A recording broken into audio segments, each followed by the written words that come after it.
sholat, tidak peduli dia. Yang penting anak saya nilai bahasa Inggrisnya 10. Mau sholat, mau tidak sholat, nggak ada urusan. Tidak ada kepedulian sedikit pun kepada agama.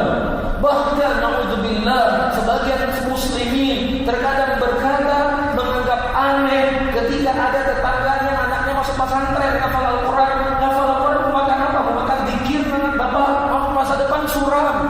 Kalau yang mengatakan ucapan ini Donald Trump, wajar saudara-saudara, tapi yang mengucapkan ini ucapan muslimin. Kemudian kita mengharapkan pertolongan Allah, syariat Allah kita hijahinya, sunnah Nabi Sallallahu Alaihi Wasallam kita tidak peduli. Kita berharap pertolongan Allah Subhanahu Wa Taala. Begitupun kita memuliakan sunnah Nabi Sallallahu Alaihi Wasallam. Iya, ini pengkhabaran dikhabarkan oleh Nabi.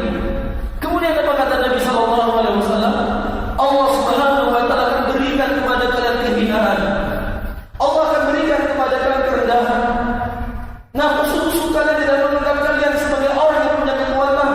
Ini khabar dari Nabi. Sedangkan Rasul Sallallahu Alaihi Wasallam ribuan tahun yang lalu beliau sudah berbicara. Terjadi pada hari ini di tengah-tengah kita. Apa kata Nabi Sallallahu Alaihi Wasallam?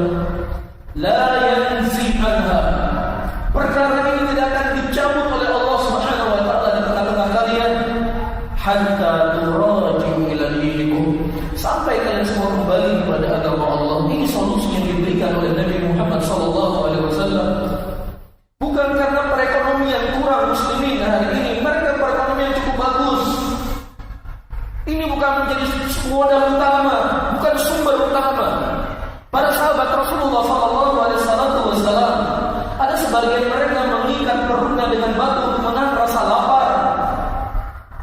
Menahan rasa lapar jika perut dipikirkan sudah gila. Kata Abu Hurairah, saya bukan sedang gila, saya sedang kelaparan. Saya sedang kelaparan.